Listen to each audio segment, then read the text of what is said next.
أعوذ بالله من الشيطان الرجيم بسم الله الرحمن الرحيم وأقيموا الصلاة وآتوا الزكاة واركعوا مع الراكعين أتأمرون الناس بالبر وتنسون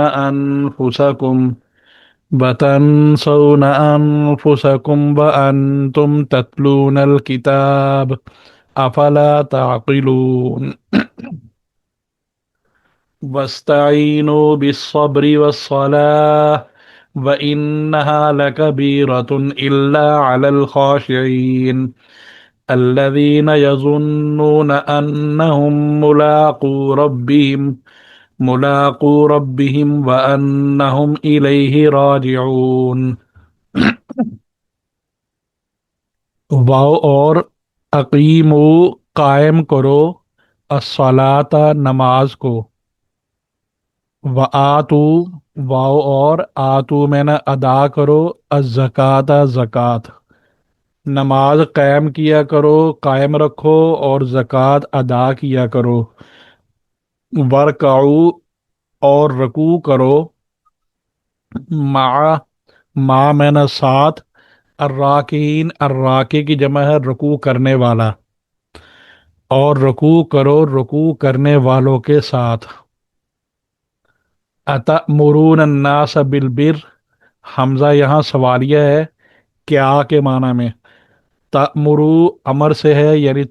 تم لوگ حکم دیتے ہو، کیا تم لوگ حکم دیتے ہو، الناسا لوگوں کو، بالبری با میں نہ ساتھ، بر میں نہ نیکی، تم لوگوں کو اچھے کام کی یعنی نیکی کا حکم دیتے ہو، وتنسونا واو اور تنسونا بلانے سے ہے، اور تم بھول جاتے ہو، بلا دیتے ہو، انفسکم اپنے نفسوں کو، اپنی ذات کو بھول جاتے ہو، لوگوں کو کہتے ہو، انفس نفس کی جمع ہے، ان ذات کو کہتے شخصیت کو، قوم تمہارے، کیا تم حکم دیتے ہو لوگوں کو نیکی کا اور بھلا دیتے ہو اپنے نفسوں کو، مطلب اپنے آپ کو، وَأَنْتُمْ یا وہ حال کے معنی میں ہے کہ حالانکہ انتم تم لوگ تتلونا تلاوت کرتے ہو، الکتابہ کتاب کی، یعنی تمہارے پاس کتاب آئی ہوئی ہے جس کو تم پڑھتے ہو، افلا تعقلون حمزہ یہاں سواریہ ہے، فا نتیجے کا معنی میں ہے، لا میں نے نہیں ہے، تعقلون عقل سے ہے، جمع کے لیے مخاطب کے لیے، افلا تعقلون کیا پھر بھی تم عقل سے کام نہیں لیتے ہو، وستعینو اور کے معنی میں ہے، سین یہاں طلب کرنے میں ہے، طلب کے معنی میں، اور وستعینو اعانت سے ہے مدد کرنا، اور تم مدد حاصل کرو، طلب کرو، بالصبری صبر کے ساتھ، والصلاتی اور صلات نماز کے ساتھ، یعنی تم صبر اور نماز کے ذریعے مدد حاصل کرو، وَإِنَّهَا اور یہ نماز، اشارہ ہا کا اشارہ نماز کی طرف ہے، ان میں نا بے شک، اور بے شک یہ نماز، لکبیرتن یہ لام البتہ، کبیرتن کا معنی بھاری، وَإِنَّهَا لَكَبِيرَةٌ اور یہ نماز بھاری ہے، إِلَّا عَلَى الْخَاشِعِينَ اللہ میں نہ مگر، علا میں نہ پر، الخاشعین جو خشوع کرنے والے ہیں یعنی عاجزی کرنے والے ہیں، یہ نماز بھاری ہے، اللہ مگر ان لوگوں پر جو کہ عاجزی کرنے والے ہیں، اور وہ عاجزی کرنے والے کون ہیں، الذین یہ وہ لوگ ہیں، یظنون جو کہ امید رکھتے ہیں، جن کو خیال ہے کہ انہم یہ کہ وہ، انا میں نہ یہ کہ ہم وہ یعنی یہ لوگ، ملاقو ملنے والے ہیں، ربہم اپنے رب سے، یعنی ان کو اپنے رب سے ملاقات کا یقین ہے، وَأَنَّهُمْ اور یہ کہ وہ، الیہ اسی کی طرف یعنی اللہ کی طرف، راجعون لوٹ کر جانے والے، رجوع کرنے والے، مطلب لوٹ کر جانے والے ہیں۔ بنی اسرائیل کو اللہ تعالیٰ نے اپنی نعمتیں اور احسانات یاد دلا کر ایمان اور نیک عمل کی طرف دعوت دی ہے۔ پچھلی تین آیتوں میں ایمان اور عقائد سے متعلق ہدایات تھی، اب ان چار آیتوں میں نیک اعمال کی تلقین کی گئی ہے، اور ان میں جو اعمال سب سے اہم ہیں ان کا ذکر کیا گیا ہے۔ حاصل ان آیات کا مطلب یہ ہے کہ اگر تم کو حب مال اور حب جاہ، حب میں نا محبت یعنی پسند، مال مال ہی ہے، جاہ مرتبے کو کہتے ہیں، رتبہ کوئی بھی عہدہ، اگر تم حب مال اور حب جاہ کے غلبے سے ایمان لانا تمہیں مشکل معلوم ہوتا ہے، تو اس کا علاج یہ ہے کہ صبر اور نماز سے مدد حاصل کرو۔ صبر کرنے سے مال کی محبت کم ہوتی ہے، کیونکہ مال اسی وجہ سے مطلوب اور محبوب ہے کہ وہ لذت کی جمع ہے، اور شہوات شہوت کی جمع یعنی خواہشات، کہ یہ لذات اور شہوات کے پورا کرنے کا ذریعہ ہے۔ جب ان لذتوں اور شہوتوں کی جو ہے ان کو چھوڑنے پر ہمت باندھ لو گے تو پھر مال کی فراوانی کی نہ ضرورت رہے گی، نہ اس کی محبت ایسی غالب آئے گی کہ تمہیں اپنے نفع نقصان سے اندھا کر دے، اور نماز سے حب جاہ یعنی رتبے کی چاہت کی کمی ہو جائے گی، کیونکہ نماز میں ظاہری اور باطنی ہر طرح کی پستی اور عاجزی ہی ہے۔ جب نماز کو صحیح صحیح ادا کرنے کی عادت ہو جائے گی تو رتبے اور منصب کی محبت یہ کم ہو جائے گی، اور تکبر اور غرور کم ہو جائے گا۔ اصل فساد کی جڑ جو ہے جس کے سبب ایمان لانا دشوار تھا، وہ یہی مال اور مرتبے کی محبت تھی۔ جب یہ مادہ فساد کا کم ہوگا تو ایمان لانا آسان ہو جائے گا۔ اب اس کو یوں سمجھتے ہیں کہ صبر میں تو صرف غیر ضروری خواہشات اور شہوات کا چھوڑنا ہے، اور نماز میں بہت سے افعال کو واقع کرنا بھی ہے، اور بہت سی جائز خواہشات کو بھی وقتی طور پر چھوڑنا ہے، مثلاً کھانا پینا، کلام کرنا، چلنا پھرنا، اور اس کے علاوہ دوسری انسانی ضروریات جو شرعاً جائز اور مباح ہے ان کو بھی نماز کے وقت چھوڑنا ہوتا ہے، اور وہ بھی وقت کی پابندی کے ساتھ دن رات میں 5 مرتبہ۔ اس لیے نماز نام ہے کچھ متعین افعال کا، متعین وقتوں میں تمام ناجائز اور جائز چیزوں سے صبر کرنے کا۔ غیر ضروری خواہشات کے ترک کرنے پر یعنی چھوڑنے پر انسان ہمت باندھ لے تو چند دنوں کے بعد طبی طور پر ان چیزوں کی چاہت ختم ہو جاتی ہے، اور پھر کوئی دشواری نہیں رہتی۔ لیکن نماز کے اوقات کی پابندی اور اس کی تمام شرائط کی پابندی اور ضروری خواہشات سے بھی ان اوقات میں پرہیز کرنا یہ انسانی طبیعت پر بہت بھاری اور دشوار ہے۔ اس لیے یہاں یہ شبہ ہو سکتا ہے کہ ایمان کو آسان بنانے کا جو نسخہ تجویز کیا گیا ہے کہ صبر اور نماز سے کام لو، اس نسخے کا استعمال خود ایک دشوار چیز ہے، جو مشکل چیز ہے، خاص طور پر نماز کی پابندی۔ تو اس دشواری کا علاج کیا ہوگا؟ اس کے لیے ارشاد فرمایا کہ بے شک وہ نماز دشوار ضرور ہے، مگر ان لوگوں کے لیے جن کے دلوں میں خشوع ہو یعنی عاجزی ہو، ان کے لیے کوئی مشکل نہیں۔ اس میں نماز آسان کرنے کی ترکیب بتلا دی گئی ہے۔ حاصل یہ ہے کہ نماز کے مشکل ہونے کی وجہ پر اگر غور کرے تو معلوم ہوگا کہ انسان کا دل جو ہے وہ وہ چاہتا ہے خیال کے میدان میں آزاد پھرنے کا، یعنی وہ دل یہ چاہتا ہے کہ میں ہمیشہ آزاد رہوں، اور سب انسانی اعضاء جو ہیں وہ دل کے تابع ہیں، اس لیے دل کا تقاضا یہی ہوتا ہے کہ اس کے اعضاء بھی آزاد رہے۔ نماز سراسر آزادی کے خلاف ہے، نہ ہنسو، نہ بولو، نہ کھاؤ، نہ پیو، نہ چلو، وغیرہ وغیرہ۔ اس لیے دل ان قیدوں سے تنگ ہوتا ہے، اور اعضاء کیونکہ اس کے تابع ہوتے ہیں اس لیے وہ بھی اس کی تکلیف محسوس کرتے ہیں۔ تو خلاصہ یہ ہے کہ اس دشواری کی وجہ جو ہے وہ دل کی فکری حرکت ہے، تو اس کا علاج سکون سے ہونا چاہیے۔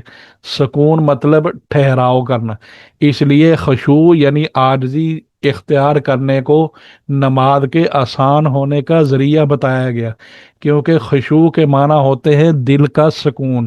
اب یہ سوال پیدا ہوتا ہے کہ دل کا سکون یعنی خشوع یہ کس طرح حاصل ہو؟ تو یہ بات تجربے سے ثابت ہے کہ اگر کوئی شخص اپنے دل سے مختلف فکروں اور خیالات کو براہ راست نکالنا چاہے تو اس میں کامیابی تقریباً ناممکن ہے۔ تو اس کی تدبیر یہ ہے کہ انسانی نفس چونکہ ایک وقت میں دو طرف متوجہ نہیں ہو سکتا، اس لیے اگر اس کو کسی ایک خیال میں یعنی مستغرق یعنی ڈبو دیا جائے تو دوسرے خیالات خود بخود دل سے نکل جائیں۔ اس لیے خشوع کی تلقین کے بعد یہ وہ خیال بتلاتے ہیں جس میں م- ڈوب جانے سے دوسرے خیالات نکل جائیں۔ ان کے نکلنے سے دل کی فکر جو ہے وہ یعنی دل کی جو فکر ہے کہ میں آزاد رہوں وہ ختم ہو کر سکون حاصل ہو جاتا ہے۔ سکون سے نماز میں آسانی ہو کر اس پر ہمیشگی کرنا اور پابندی کرنا یہ نصیب ہوتا ہے، اور اس پابندی سے تکبر اور غرور اور مرتبے کی محبت کم ہو جاتی ہے، تاکہ ایمان کے رستے میں جو حائل ہے یعنی جو رکاوٹ ہے وہ دور ہو کر ایمان مکمل ہو جائے۔ اب اس خیال کی تلقین اور تعیین اس کو یعنی اس کو متعین کر کس طرح فرمایا کہ خاشعین یعنی خشوع کرنے والے وہ لوگ ہیں جو یہ خیال رکھتے ہیں کہ بے شک وہ ملنے والے ہیں اپنے رب سے، تو اس وقت اس خدمت کا خوب انعام ملے گا، اور اس بات کا بھی خیال رکھتے ہیں کہ وہ اپنے رب کی طرف واپس جانے والے ہیں، تو اس وقت اس کا حساب و کتاب بھی دینا ہوگا۔ ان دونوں خیالات سے رغبت یعنی ان کی چاہت اور رہبت یعنی خوف، امید اور خوف اس سے پیدا ہوں گے۔ اول تو ہر اچھے خیال میں ڈوب جانا یہ دل کو نیک کام پر جما دیتا ہے، خاص طور پر امید اور ڈر کا خیال، اس کو جو خاص طور پر اس میں دخل ہے نیک کام کو مستعد کر دینے کے لیے، نیک کام پر ابھارنے کے لیے۔ پھر آگے فرمایا وَأَقِیمُوا الصَّلَاةَ کہ تم نماز کو قائم کرو۔ صلات کے لفظی معنی دعا کے ہیں۔ شریعت کے ہاں یہ شریعت کے ہاں صلات وہ خاص عبادت ہے جس کو نماز کہا جاتا ہے۔ قرآن کریم میں عام طور پر نماز کی جتنی دفعہ بھی تاکید کی گئی ہے وہاں اقیم و اقامت کا لفظ آیا ہے، صرف نماز پڑھنے کا ذکر ایک یا دو جگہ آیا ہے۔ اس لیے نماز کے قائم کرنے کی حقیقت کو سمجھنا چاہیے۔ اقامت کے لفظی معنی سیدھا کرنے اور ثابت کرنے ثابت رکھنے کے ہیں، یعنی ثابت رکھنا مطلب مضبوط ہونا۔ عادتاً جو دیوار یا درخت وغیرہ سیدھا کھڑا ہوتا ہے وہ قائم رہتا ہے، اس کے گرنے کا خطرہ کم ہوتا ہے۔ اس لیے اقامت کے معنی ہمیشہ اور قائم کرنے کے آتے ہیں۔ قرآن و سنت کی اصطلاح میں نماز کے قائم کرنے کا مطلب یہ ہے کہ نماز کو اس کے وقت میں پابندی کے ساتھ اس کے پورے آداب اور شرائط کی رعایت کر کے ادا کرنا۔ صرف نماز پڑھ لینے کا نام اقامت نہیں ہے، اقامت صلات اس کو نہیں کہتے۔ نماز کے جتنے فضائل اور آثار اور برکات قرآن و حدیث میں آئے ہیں وہ سب اقامت صلات کے ساتھ یہ نماز کو قائم کرنے کے ساتھ ہے، صرف نماز پڑھنے کے ساتھ وہ نہیں ہے۔ اب اللہ تعالیٰ نے ارشاد فرمایا سورۃ العنکبوت آیت نمبر 45، ان الصلاۃ تنہا عن الفحشاء والمنکر، یعنی نماز انسان کو ہر بے حیائی اور برے کام سے روک دیتی ہے۔ نماز کا یہی اثر اسی وقت ظاہر ہوگا جب نماز کی اقامت اس معنی سے کرے جو ابھی ہم نے ذکر کیے ہیں۔ اس لیے بہت سے نمازیوں کو برائیوں اور بے حیائیوں میں مبتلا دیکھ کر اس آیت پر کوئی شبہ نہیں کرنا چاہیے، کیونکہ ان لوگوں نے نماز پڑھی تو ہے مگر اس کو قائم نہیں کیا۔ پھر آگے ہے وآتوا الزکاۃ، زکوٰۃ کے لغت کے اعتبار سے دو معنی ہیں۔ پاک کرنا اور بڑھنا۔ شریعت کے ہاں اس مال کے اس حصے کو زکوٰۃ کہا جاتا ہے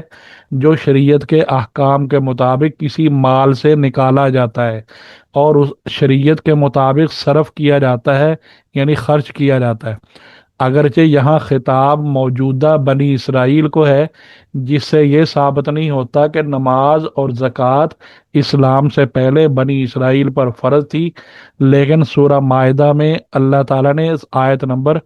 12 ہے غالباً، آیت نمبر 12 میں فرمایا وَلَقَدْ أَخَذَ اللَّهُ مِيثَاقَ بَنِي إِسْرَائِيلَ، یعنی یہاں سے آیت شروع ہو رہی ہے۔ اس سے ثابت ہوتا ہے کہ نماز اور زکوٰۃ بنی اسرائیل پر فرض تھی، اگرچہ اس کی کیفیت اور شکل وغیرہ میں فرق ہو سکتا ہے، یعنی کسی اور طرح سے، جیسے ہمارے ہاں 40واں حصہ ہے یا اتر ان کے ہاں کوئی اور ہوگا۔ پھر آگے فرمایا ورکعوا مع الراکعین، رکوع کے لغوی معنی ہوتے ہیں جھکنا۔ اس معنی کے اعتبار سے یہ لفظ سجدے پر بھی بولا جا سکتا ہے، کیونکہ وہ بھی جھکنے کا انتہائی درجہ ہے، لیکن شریعت کی اصطلاح میں اس خاص جھکنے کو رکوع کہتے ہیں جو نماز میں مشہور ہے، جس کو ہم رکوع کہتے ہیں۔ آیت کے معنی یہ ہوں گے کہ رکوع کرو رکوع کرنے والوں کے ساتھ۔ یہاں ایک بات قابل غور ہے کہ نماز کے تمام ارکان میں سے اس جگہ رکوع کو کیوں خاص کیا گیا ہے؟ اس کا جواب یہ ہے کہ یہاں نماز کا ایک جز بول کر اس سے پوری نماز مراد لی گئی ہے، جیسا کہ سورۃ بنی اسرائیل میں آیت نمبر 78، اس میں اللہ نے فرمایا قرآن الفجر، یعنی فجر کا قرآن، یہ فرما کر پوری نماز فجر مراد لی ہے۔ حدیث کی بعض روایات میں سجدے کا لفظ بول کر پوری رکعت یا پوری نماز بھی مراد لی گئی ہے۔ اس لیے اس آیت کی مطلب یہ ہوگا کہ نماز پڑھو، یعنی رکوع کرو کا مطلب ہوگا کہ نماز پڑھو نماز پڑھنے والوں کے ساتھ۔ لیکن پھر یہ سوال بھی باقی رہ جاتا ہے کہ نماز کے بہت سے ارکان میں سے رکوع کو خاص کرنے میں کیا حکمت ہے؟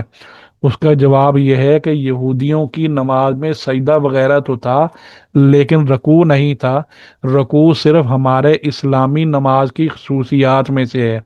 اس لیے رکوع کرنے والے جو راکعین کا لفظ ہے، اس سے مراد امت محمدیہ کی نماز مراد ہوگی، جن کی نماز میں رکوع بھی ہے۔ اور معنی آیت کے یہ ہوں گے کہ تم بھی امت محمدیہ کے نمازیوں کے ساتھ نماز ادا کرو، یعنی پہلے ایمان قبول کرو پھر جماعت کے ساتھ نماز ادا کرو۔ آگے ہے با جماعت نماز کے احکام۔ نماز کا حکم اور اس کا فرض ہونا، یہ تو لفظ اقیم الصلاۃ سے معلوم ہو چکا، اور مع الراکعین، اس لفظ سے نماز جماعت کے ساتھ ادا کرنے کا حکم دیا گیا۔ ورکعوا مع الراکعین، کہ تم رکوع کرو رکوع کرنے والوں کے ساتھ۔ یہ حکم یعنی باجماعت نماز ادا کرنے کا حکم کس درجے کا ہے؟ اس میں فقہا کا اختلاف ہے۔ ایک جماعت صحابہ اور تابعین کی اور فقہائے امت کی وہ جماعت کو واجب کہتی ہے، اس کے چھوڑنے کو سخت گناہ کہتی ہے۔ بعض صحابہ کرام تو اس جماعت کو جائز ہی قرار نہیں دیتے جو بغیر شرعی عذر کے جماعت کے بغیر پڑھی جائے۔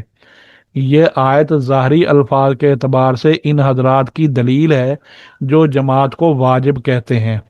اس کے علاوہ چند حدیث کی روایات سے بھی جماعت کا واجب ہونا سمجھا جاتا ہے۔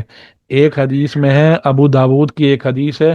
آپ صلی اللہ علیہ وسلم نے فرمایا کہ مسجد کے قریب رہنے والے کی نماز صرف مسجد ہی میں جائز ہے۔ مسجد کی نماز سے ظاہر ہے کہ جماعت کی نماز مراد ہے، تو حدیث کے الفاظ سے یہ مطلب نکلنا کہ مسجد کے قریب رہنے والے کی نماز بغیر جماعت کے جائز نہیں۔ صحیح مسلم میں حضرت ابو ہریرہ رضی اللہ تعالیٰ عنہ کی روایت نقل کی گئی ہے کہ ایک نبینا صحابی نے حضور صلی اللہ علیہ وسلم کی خدمت میں حاضر ہو کر عرض کیا کہ میرے ساتھ کوئی ایسا آدمی نہیں ہے جو مجھے مسجد تک پہنچا دے اور لے جایا کرے، اس لیے اگر آپ اجازت دیں تو میں نماز گھر میں پڑھ لیا کروں۔ حضور صلی اللہ علیہ وسلم نے پہلے تو ان کو اجازت دے دی، مگر جب وہ جانے لگے تو پھر سوال کیا کہ کیا اذان کی آواز تمہارے گھر تک پہنچتی ہے؟ یہ